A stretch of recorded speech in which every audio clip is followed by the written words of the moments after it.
Love, life, and lessons from the past. Only at Dear Mags FM with DJ Gene. Dear Mags FM, itago niyo na lang ako sa pangalang Celo. Ang ibabahagi ko sa inyo ngayon is about the person I love most in the world. Itago natin siya sa pangalang Sheila. Siya yung dahilan kung bakit ako naging masaya. But she has caused many instances of deep sadness din. Siya din ang naging dahilan kung bakit ako sobrang nalungkot. Also, sometimes when I gently cry just because of the happiness and love that we share. Nung 15 years old lang ako, nagkaroon ako ng isang kapatid na babae. Kasi nung nag-11 ako, I was an only child. But a few years before,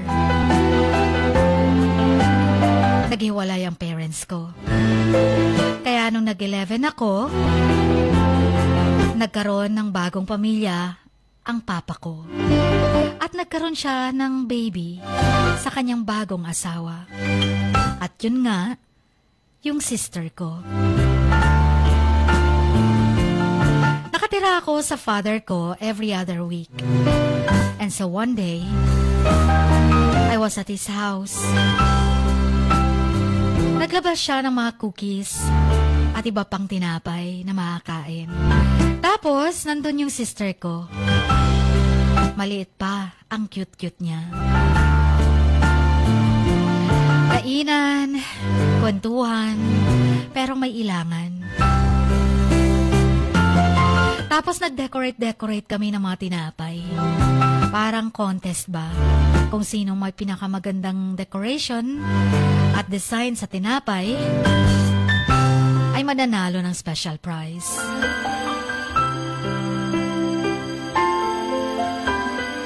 So I worked hard on my cookies and bread, making it into a beautiful, multicolored heart that I couldn't wait to show them. Kaso nga lang, kahit excited ako na ipakita sa kanilang ginawa ko, pero sila busy sa kanya-kanyang ginagawa.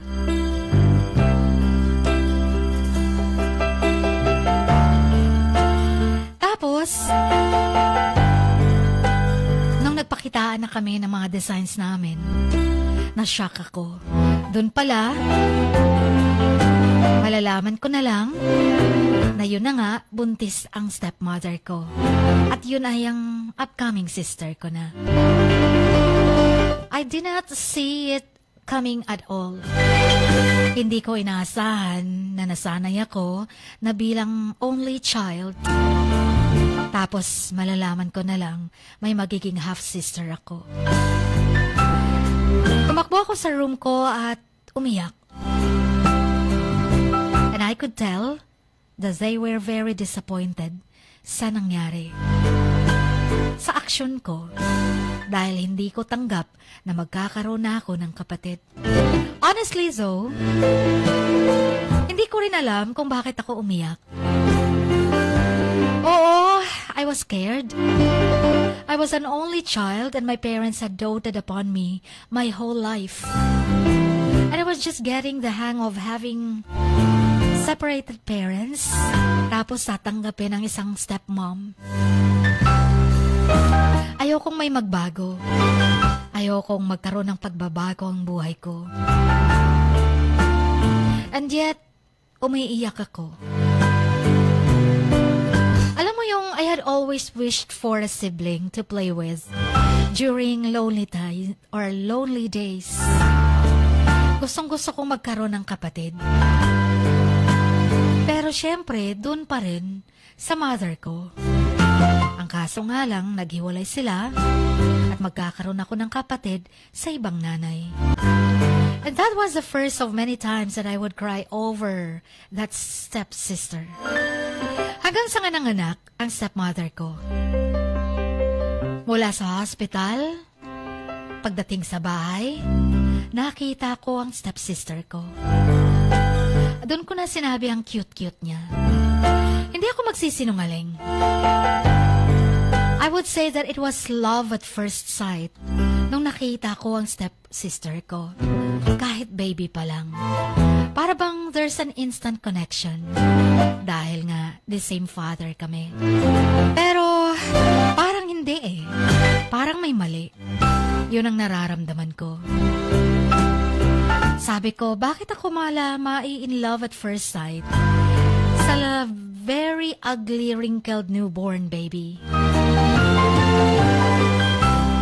Siyempre, kusot-kusot pa at kunot-kunot pa ang skin niya. Baby pa eh. Pero sinubukan kong hawakan ng maliliit niyang kamay. Natakot pa ako baka kasi mabali ko pa. Hanggang sa araw-araw, naglulong na ako masilip siya, mahawakan siya, makita siya, umiiyak siya, nagpupup siya, natutulog siya. Yun lahat nakikita ko. And that was about it. But as she grew up and became an actual person, I found myself loving her so much that I could burst. Yung mga mannerisms niya, yung magaganda niyang brown eyes, the way na tumawa siya, lahat ng yun, mga kilos niya, kahit konting ngiti niya, tawa niya, mga salita niya, all enchanted me. Naa-amaze ako sa kanya. Hindi ako makapaniwalang may kasing ganda niya akong sister.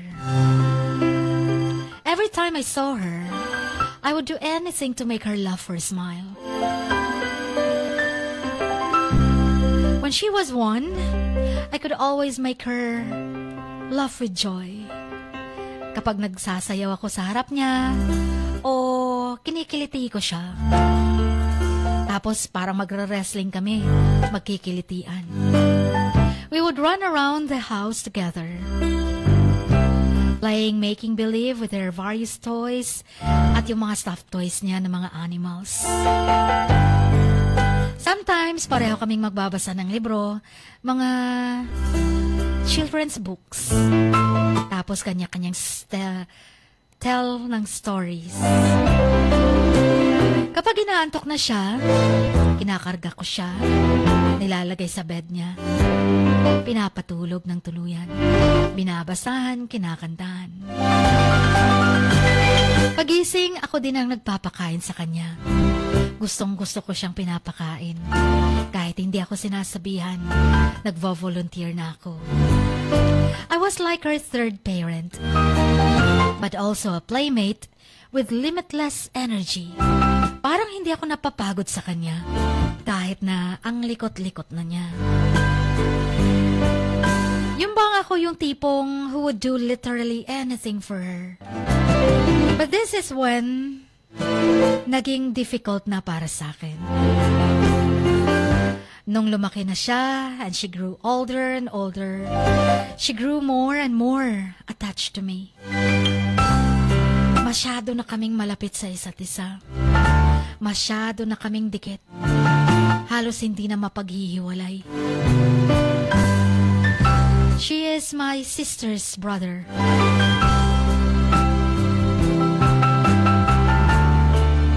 Or she is my brother's sister. As I mentioned before, I would alternate between my mom and dad sa bahay nila. Doon minsan ako natutulog 3 days a week. Tapos uwi na naman sa mother ko, yung totoo kong mother. Nung papunta na ako sa biological mother ko, yung sister ko iiyak na yan. Pipigilan ako. Inaawat siya pero talagang umiiyak, begging me not to leave.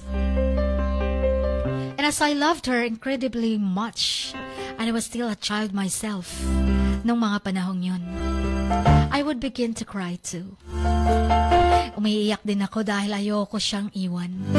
Gusto ko siyang isama pero ayaw naman ng stepmother ko. It was a difficult situation for everyone. Tumagal yun. Dahil sa sobrang close namin, parang ayaw na niyang mawalay sa akin. Tapos si Sheila, itong sister ko na to, mas sinusunod ako kaysa sa parents niya. Mas gustong kasama ako kaysa sa magulang niya. She would reject her parents' help and only want me. Many times I left her house, sobbing as the image of my baby sister being dragged away from the door, screaming for my name. Para bang sinusunog ang puso ko. I love my stepsister so much, and it's impossible to express in words how much I love her. When I think about going to college in a few years and leaving her, naiiyak na agad ako. Sabi ko, what if magka-college na ako? Maiiwan ko na siya. And sometimes I daydream about quitting school just to spend all my time with my stepsister. I would never, but I regret every second of her life that I miss because of school or because of mga activities sa school, pati na homeworks. Parang gusto kong mainis. Bakit ako may mga assignments? Tuloy, hindi ko makakalaro ang stepsister ko. And I cried about that a lot. It's just so hard to be with her all the time because of our intense love bilang siblings. Pero para bang it takes a significant toll on me. Hindi na ako makatulog. When I'm with her, gusto ko magkatabi kami matulog. Pero pinagbabawalan kami kasi nga lumalaki na kami at nagdadalaga na rin siya. Pero yung sister ko always comes into my room at nag-i-insist na matulog beside me. Marami pa siyang muta nga, sometimes ako pa ang nagtatanggal. Nililinis ko pa mukha niya kapag umiiyak siya. And then when she got sick, ako ang nagbabantay sa kanya. Nagpupunas. So I always play with her and entertain her constantly. Kahit nakakapagod pero masaya ako. But of course, sometimes I'm scared to visit her because of the sadness kapag umaalis na naman ako. But I don't cry only for the hardship or intensity of our relationship. I am happy to make those sacrifices in order to be with her. Alam mo yung, I sometimes find myself na nakatitig lang sa kanya. Na-amaze at gandang-ganda sa kanya. Sobra niyang smart. Very curious sa lahat ng bagay. Extremely funny. Bossy, pero sweet. Strong, pero athletic. And more advanced than any other, yung mga murang edad na katulad niya. Matured na siya kung mag-isip. Para bang naiisip ko na parang hindi yata ko mabubuhay na wala siya, na hindi ko siya makita araw-araw. Because she amazes and delights me every day. Tinuruan niya ako how to be a responsible brother and so much more. About being matapang and loving unconditionally. I don't know what I would do without her. And being a big brother is now a large part of my life and who I am. My sister has changed my life. Has changed me for the better. She has opened up a new piece of me. Tinutulungan ko nga siya. Andyan nga ako palagi sa kanya. Pero siya yung nag-i-inspire sa akin to work harder every day. That's how I love my stepsister so much. And yes, Chin, siya ang itinuturing kong the love of my life. My first love. Hindi ang mother ko, hindi ang father ko, hindi ang stepmom ko, kundi ang stepsister ko. My love for my sister is the most wonderful thing that has ever happened in my life. And I'm so lucky to have her. I know kapag lumaki na siya, magdalaga, we will stay best friends and best siblings. Pero natatakot ako, Chin. Bakit ako na-obsessed? Para bang ayokong isipin na isang araw magkakaroon siya ng boyfriend. Hinding-hindi ko tatanggapin. Ako ang unang-unang makakalaban, sino man ang manliligaw sa kanya. Gusto ko ako lang ang lalaki sa buhay niya. Parang yun ang nasa isip ko. Yun ang nasa puso ko. Wala namang mali siya. Stepsister ko naman talaga siya. Pareho kami ng father. Pero bakit ako ganito ka-obsessed sa stepsister ko? At hindi ko maipaliwanag sa mga words na sinasabi ng iba, kinokomment ng nasa paligid namin, at maging sa mga magulang ko. Ganun katindi ang love ko sa kanya. But I'm just so afraid. Takot akong mawalay siya kapag lumaki na siya at magdalaga na. Hanggang dito na lamang. Sana may napulot kayo at sana'y mapayuhan niyo ko kung bakit ako nagkakaganito. Until here, next time, inyong Kamax. Always, Salo.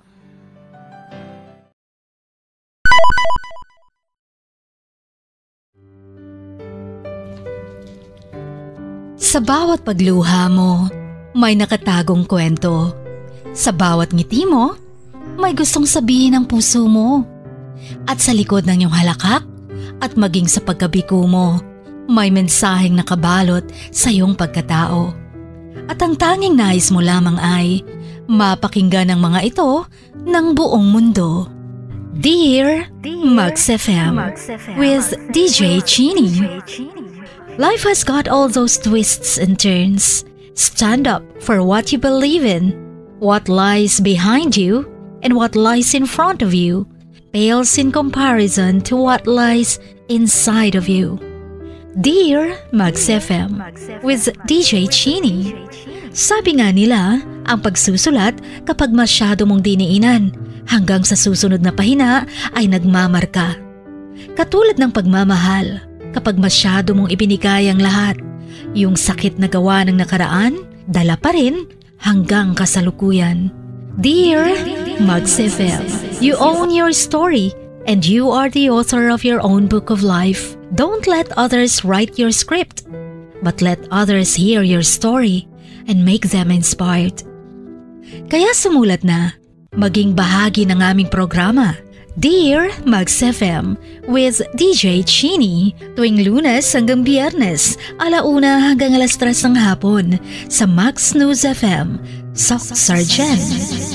Love, life, and lessons from the past, only at Dear Max FM with DJ Chini.